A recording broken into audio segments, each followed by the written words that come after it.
The dinner table was set perfectly, just like every other night. The warm glow of the chandelier cast a soft light over the polished wood, silverware neatly aligned, glasses filled with red wine.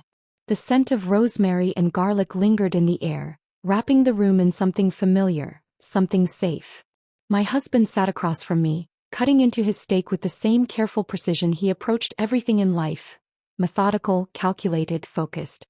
His younger brother sat to my right, his presence both casual and unsettling, an energy that didn't belong yet fit all too well. The conversation flowed effortlessly between them: business, stocks, a pending deal that required my husband's undivided attention. I nodded in the right places, played the role of the attentive wife, but my mind wasn't on the words. It was on the way the man beside me sat too comfortably in his chair, how his presence filled more space than it should have, how the air between us felt heavier than it had any right to be. I wasn't imagining it. I felt his gaze before I saw it, a slow drag over my face, down to the curve of my neck, lingering for just a second too long before shifting away as if it had never happened. My stomach twisted, heat rising to my skin, an uncomfortable awareness settling in my bones. It was nothing. It had to be nothing. But nothing didn't feel like this. Nothing didn't make my pulse stutter, didn't make my fingers tighten around my fork, didn't make me forget the taste of my own dinner. My husband laughed at something his brother said, completely oblivious, unaware of the quiet war happening inches from his own hands. I forced a sip of wine past my lips, let the warmth settle in my chest, let it drown the unwelcome thoughts creeping into my mind. The meal continued, words filling the space between us, but I wasn't listening. I was too busy pretending not to feel what I was feeling.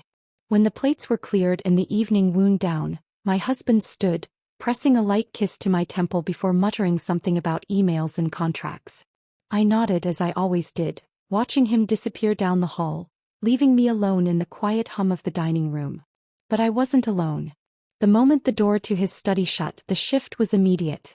The tension that had simmered under the surface all evening finally exhaled into the space between us.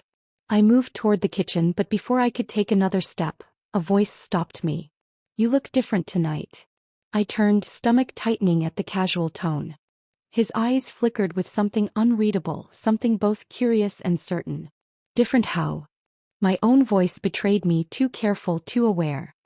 His lips curved, a slow, almost amused expression as he leaned against the counter, arms folding lazily across his chest. "I don't know.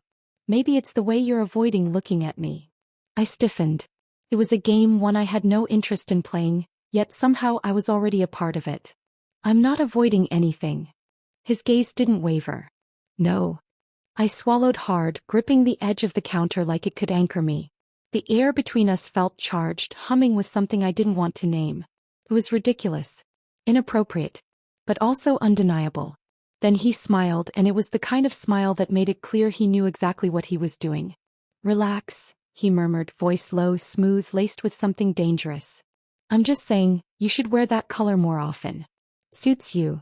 The words were harmless, simple, but the way they settled in the air felt anything but. I should have walked away. I should have laughed it off, dismissed it, left the room without another word. Instead, I stood there, heartbeat hammering against my ribs, caught in something that had no name yet but already had consequences. The weekend trip had been my husband's idea.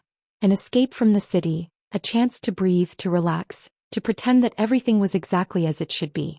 The lake house was beautiful, nestled between towering pines, its wide deck overlooking the still water, reflecting the sky like glass. The drive up had been uneventful, my husband focused on the road, lost in his usual train of thought, while his younger brother sat in the back seat, quiet but present, his energy a constant hum just at the edge of my awareness. The air between us had settled into something uneasy, something we both pretended not to notice, but it had been there, ever since that night in the kitchen, since those words that had lingered too long in the space between us. The problem with tension like that was that it didn't just disappear. It waited. It built. It found cracks in the foundation and spread like ivy, slow but inevitable. The afternoon passed in a blur of conversations, shared meals, the clink of glasses against wood. My husband and his brother caught up on lost time, discussing everything from work to childhood memories, while I played the role I always played, engaged, present, but never fully involved. As the sun began to dip behind the trees, My husband excused himself to take a work call, disappearing inside the house, leaving the two of us alone on the deck, the sky painted in hues of gold and fire. The silence stretched between us, thick and unspoken, until he broke it with something so simple, so casual, yet loaded with meaning. "You seem different out here." The words settled between us, a thread waiting to be pulled. I exhaled slowly, watching the water ripple in the distance. Maybe I just needed a change of scenery. His gaze lingered on me, heavy, searching, as if he could see something beneath my skin that I wasn't ready to acknowledge. "Or maybe," he said, voice quieter now, deliberate, "you just needed to be away from him." My pulse stuttered, a quiet betrayal beneath my ribs. The space between us wasn't much, a mere few feet of weathered wood and evening air, but it felt like too much and not enough all at once. "That's not," I started, but the words died on my tongue because he was right and we both knew it. He smirked then, not in arrogance, but in understanding, as if he had been waiting for me to realize what he had known all along. "You can tell yourself whatever you want," he murmured, leaning forward slightly, elbows resting against his knees. "But that doesn't change what's happening here." I should have laughed. I should have rolled my eyes, scoffed, dismissed it as nothing more than his usual teasing. But I didn't. Because he wasn't teasing. Because he wasn't wrong. My hands curled around the edge of my seat, gripping the wood as if it could ground me, as if it could stop the slow, inevitable pull I felt deep in my bones. "This is a dangerous conversation," I said finally, my voice steadier than I felt. He tilted his head slightly, studying me as if deciding whether or not to push. "It's only dangerous if you let it be." The words sent a shiver through me, not from fear but from something else entirely, something I didn't dare name. Before I could respond, the sliding door behind us opened and my husband stepped back onto the deck, phone still in hand, oblivious to the moment he had just shattered. His eyes flicked between us, something flickering behind them, brief, uncertain, but there. I could see the wheels turning in his head, the way he tried to make sense of what he was seeing. But there was nothing to see. Not yet. So he let it go. A small frown, a fleeting glance, then back to his conversation as if he had imagined it, as if there was nothing to be concerned about. But I knew better. And so did the man sitting beside me. Because the truth was, something had already begun. And there was no stopping it now. The night was quiet, the kind of quiet that felt intentional, thick with the weight of something waiting to happen. My husband had left earlier, an emergency at the office pulling him away, leaving me alone in a house that suddenly felt too big, too empty, too vulnerable. I told myself I didn't mind. I told myself I needed the space. I told myself a lot of things that weren't true. I poured a glass of wine, settled onto the couch, tried to distract myself with a book I wasn't really reading. And then I heard it. The soft creak of the front door, the unmistakable sound of footsteps moving through the house, steady, unhurried, like he knew exactly where he was going. I didn't have to turn around to know who it was. He stopped in the doorway, leaning against the frame with the kind of casual confidence that made my pulse skip, arms crossed over his chest, a small smirk tugging at the corner of his lips. "Didn't think you'd still be up." His voice was low, rough around the edges, like he had been thinking about something too long. I swallowed, forcing my expression into something neutral, something that didn't give away the way my heart had started to race the moment I realized I was alone with him. "Couldn't sleep," I said, setting my book down, fingers tightening around the wine glass in my lap. "What are you doing here?" He shrugged, stepping further into the room, closing the space between us one slow movement at a time. "Dropped something off for your husband," he said, though we both knew that wasn't the reason he was still standing here. He stopped just in front of me, close enough that I could feel the warmth of him, close enough that I could see the way his gaze flicked over my face, searching, hesitating, deciding. My breath caught in my throat, but I didn't move. I should have moved. I should have stood up, stepped away, made it clear that this moment, this feeling wasn't real. But I didn't. I stayed. I let the silence stretch between us, let the weight of it settle into my skin, let the inevitability of whatever this was pull me under. And then he leaned in. It was slow, deliberate, a test, a question, a dare. His lips brushed against mine, soft at first, barely there, like he was waiting for me to stop him, waiting for me to pull away. And for a second I did. My hands pressed against his chest, pushing him back, breath shaky, heart pounding. "Don't," I whispered, but the word didn't hold the conviction it should have. His eyes locked onto mine, searching, challenging, and then something in me cracked. I don't know who moved first. Maybe it was him, maybe it was me, maybe it was both of us at the same time, but suddenly my hands weren't pushing him away, they were pulling him closer, fingers curling into his shirt, mouth pressing against his with a kind of desperation I didn't recognize in myself. It wasn't sweet, it wasn't hesitant. It was reckless, hungry, something that had been waiting too long to be acknowledged. His hands gripped my waist, firm and certain, like he had been waiting for this, like he had known it would happen long before I had even admitted the thought to myself. The kiss deepened, and for a moment I let myself forget.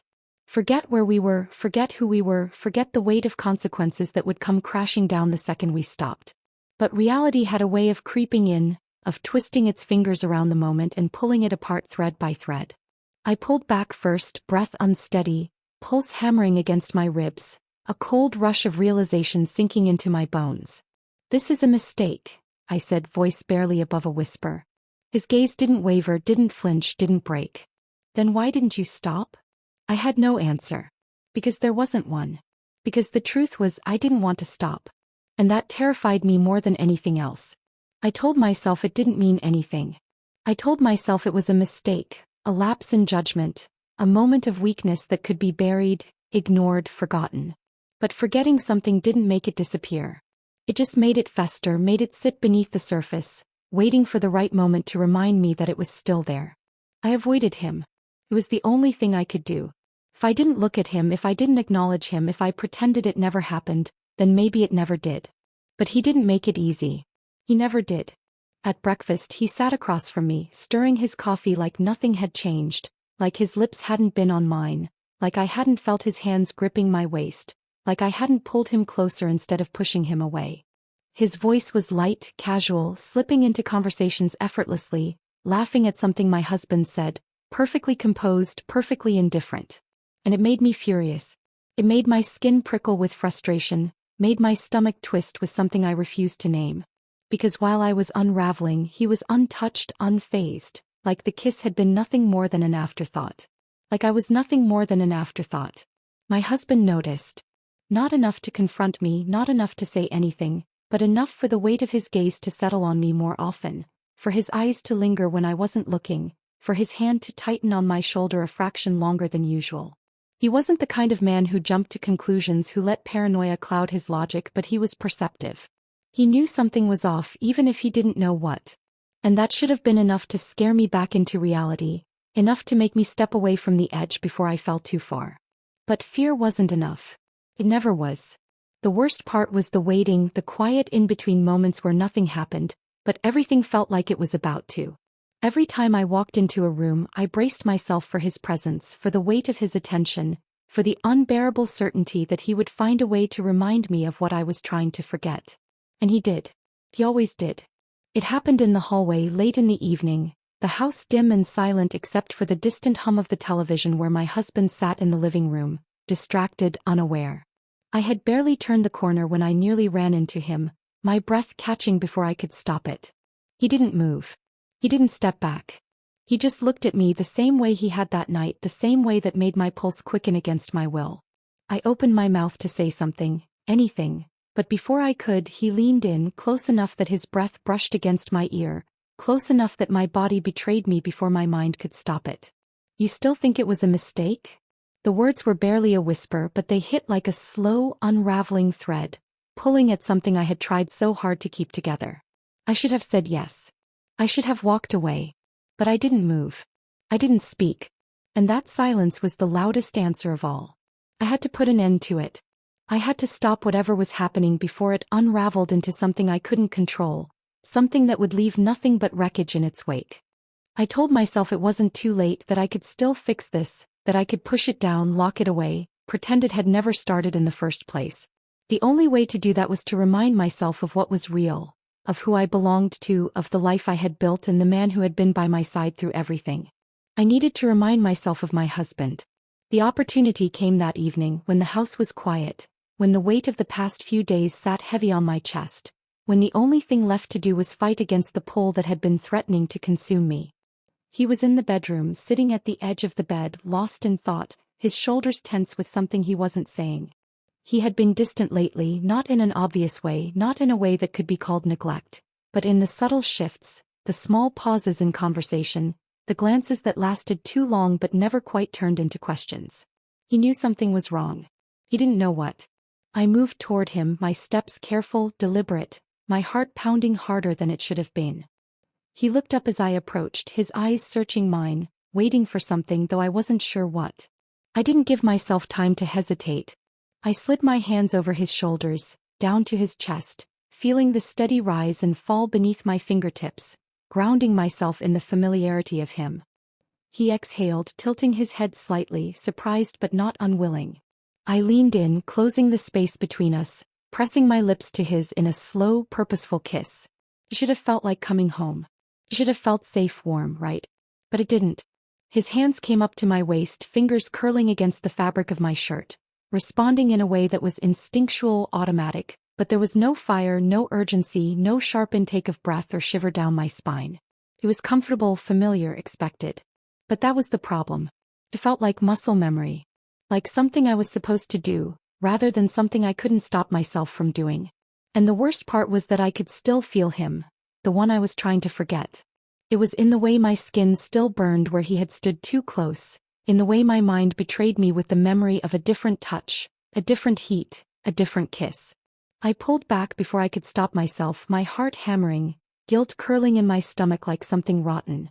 My husband studied me, his brow furrowing, confusion flickering across his face, but he didn't question it. He just nodded, pressing a light kiss to my forehead, murmuring something about being tired, about getting some rest. I nodded, forced a smile, agreed. But as I laid in bed that night, staring at the ceiling, listening to his slow, steady breathing beside me, I knew. I had already lost control. The party was supposed to be a distraction, a way to drown out the noise in my head, to remind myself of normalcy, of responsibility, of the life I was supposed to be living.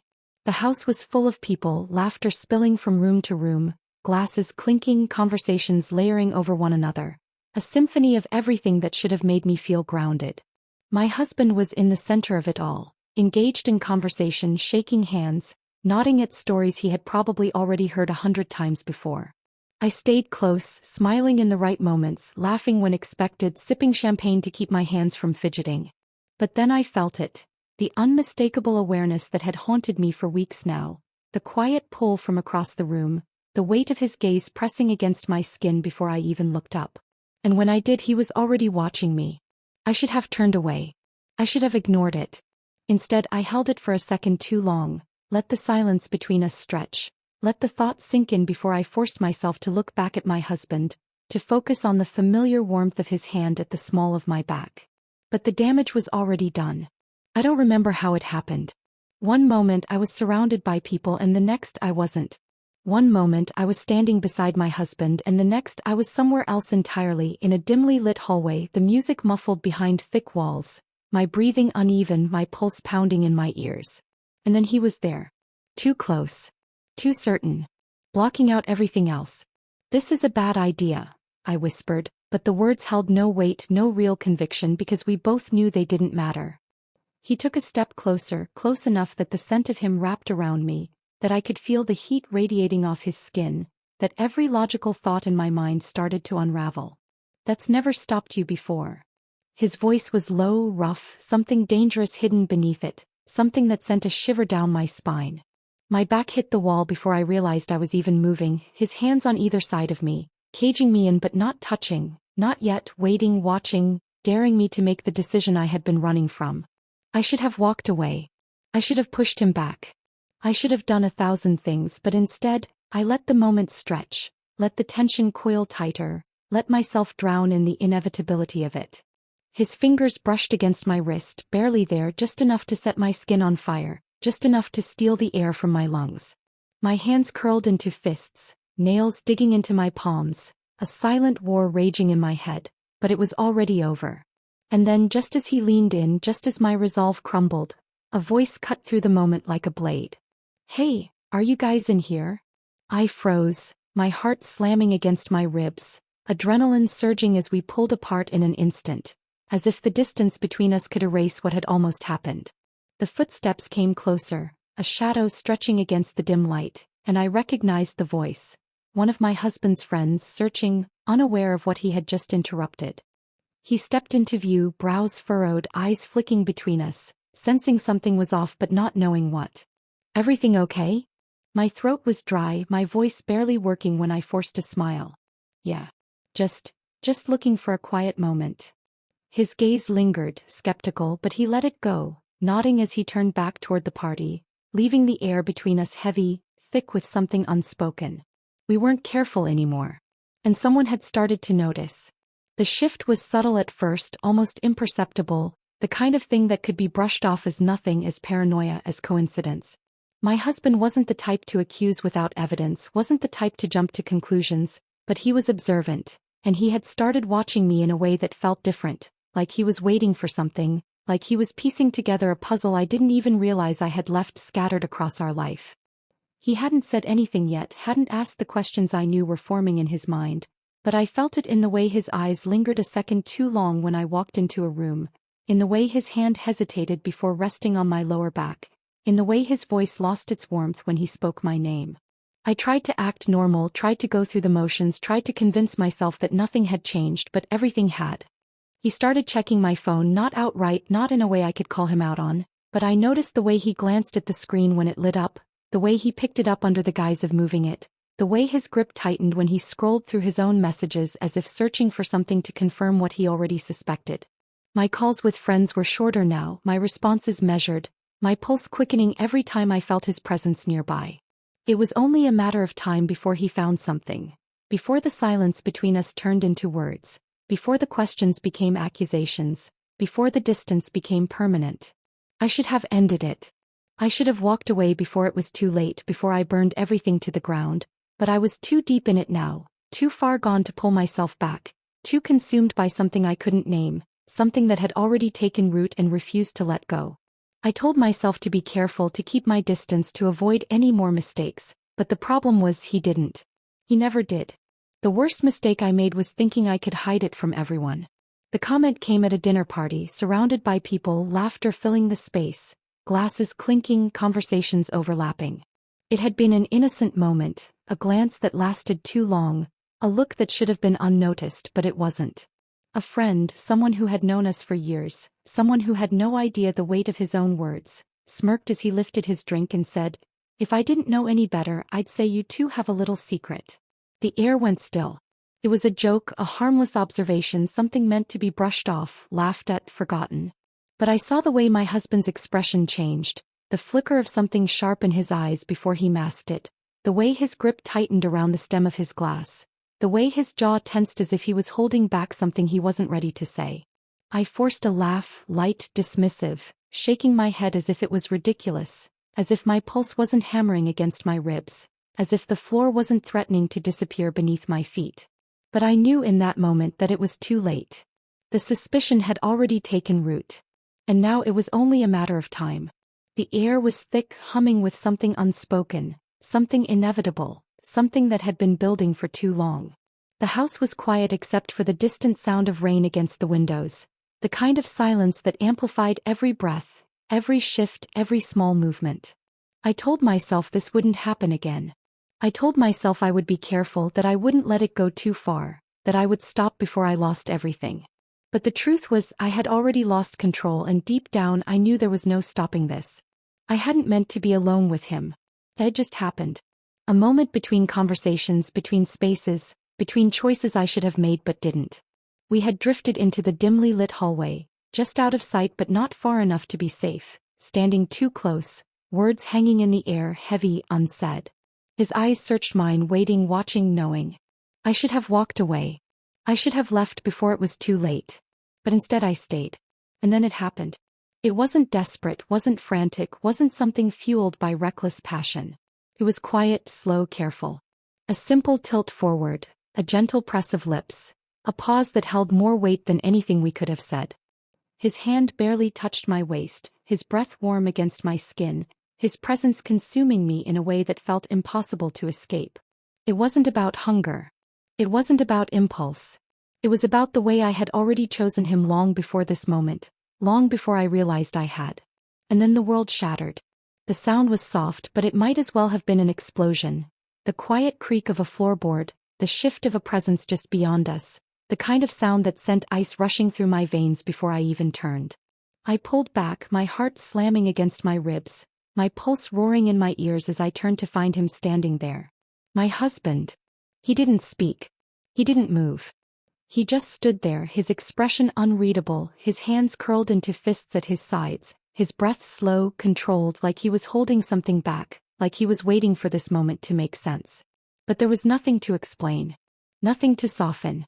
Nothing to fix. The silence stretched, suffocating, unbearable. I wanted to say something, anything, but what words could fix this? What excuse could erase what he had just seen? None. There were none. His eyes flicked between us, between the space that still held the weight of the moment we had shared, and then something shifted in him. The tension drained from his shoulders, his face smoothed into something terrifyingly blank, and then without a word he turned and walked away. I exhaled, shaky, unsteady, my entire body trembling as I watched him disappear around the corner, leaving nothing but silence in his wake. The realization hit me like a blow, sharp and unforgiving. This was it. This was the moment that changed everything. And there was no going back. He didn't say a word. He didn't yell. He didn't demand an explanation. He just turned and walked away, and that silence was worse than any rage, worse than any accusation, worse than any punishment he could have thrown at me. I stood frozen, my breath caught in my throat, my body still tingling from the remnants of a kiss that now felt like a death sentence. My pulse roared in my ears, drowning out everything else, and yet the house had never felt so quiet, so suffocating, so unbearably still that I wanted to move, to chase after him, to say something, to fix what couldn't be fixed, but my legs wouldn't work. My feet felt rooted to the ground, as if stepping forward would make it more real, as if acknowledging it would seal my fate. A part of me wanted him to shout, to demand answers, to tell me what to do next, because I didn't know, because the weight of my choices had finally come crashing down and I wasn't prepared for it. But there was nothing. No slammed doors, no raised voices, no accusations. Just footsteps fading into the distance, a quiet acceptance of the inevitable. I turned slowly, as if in a trance, my breath shaky as I faced the only other person in the room, the one person who had been right there with me when it all fell apart. His face was pale, his jaw tight, his entire body rigid with tension. He looked like he had just been hit, like he hadn't expected this, like he had somehow convinced himself that we would never be caught, that we could play with fire and never get burned. But we had. And now there was nothing left but the ashes. His mouth opened, then closed, as if he wanted to say something but didn't know where to start. His fingers twitched at his sides, restless, uneasy, like he was waiting for me to tell him what came next. But I had no answers. I had nothing. The silence stretched, thick and unbearable, pressing in on my chest like a weight I couldn't shake. My husband was gone, but he wasn't really gone. He was somewhere in this house, somewhere processing what he had just seen, somewhere deciding what happened next. I had no idea if he would come back, if he would pretend it hadn't happened, if he would pack his bags and leave, if he would wait for me to do it instead. The unknown made my stomach twist, my hands tremble, my mind race through 1,000 different scenarios, none of them ending well. Finally, the man in front of me exhaled, a short, sharp breath that broke the unbearable quiet. His voice was low, strained, unsteady. I didn't think it would happen like this. I let out a dry, humorless laugh, one that held no real amusement, only disbelief, only the sick realization that we had been fooling ourselves all along. What did you think would happen?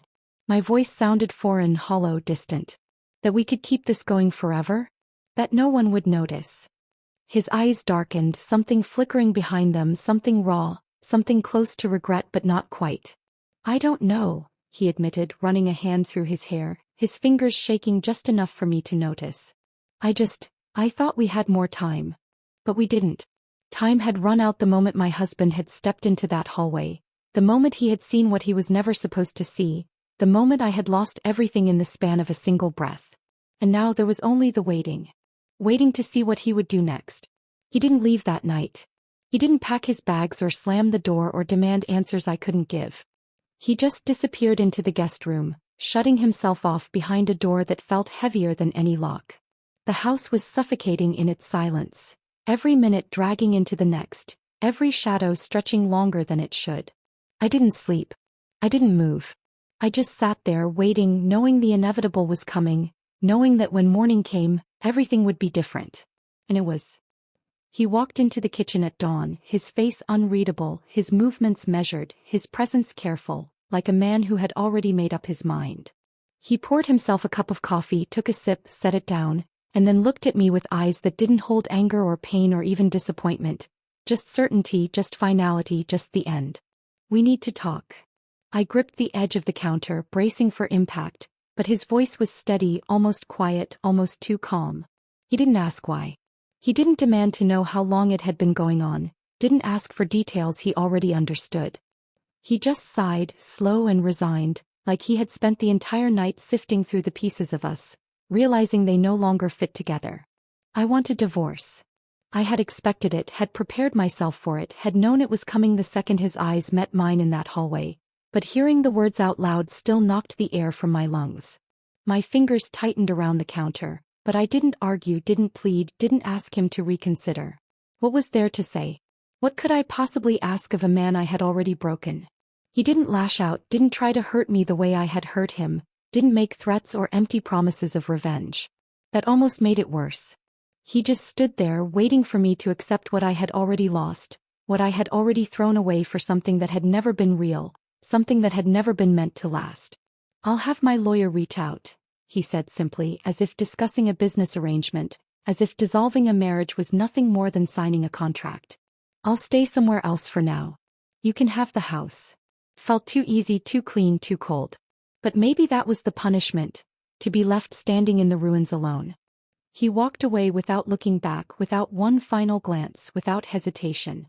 The front door clicked shut and just like that he was gone. The weight of it hit me all at once, stealing the breath from my chest, crushing down on me with a force I wasn't ready for. My legs gave out before I could stop them, and suddenly I was sitting on the cold kitchen floor, staring at nothing, feeling everything, realizing too late that I had made the biggest mistake of my life. Hours passed in a blur, minutes dragging into nothingness, the silence pressing in, suffocating, endless. And then, as if the universe wasn't finished with me yet, another door closed. I didn't have to turn around to know. He was leaving too. I heard his footsteps, the weight of hesitation in each step, but he didn't say anything, didn't try to soften the blow, didn't offer words that would only make things worse. The front door opened and then he was gone. And that was it. No goodbye. No second chances. No promises whispered in the dark. Just emptiness. And for the first time I truly understood what it meant to be alone.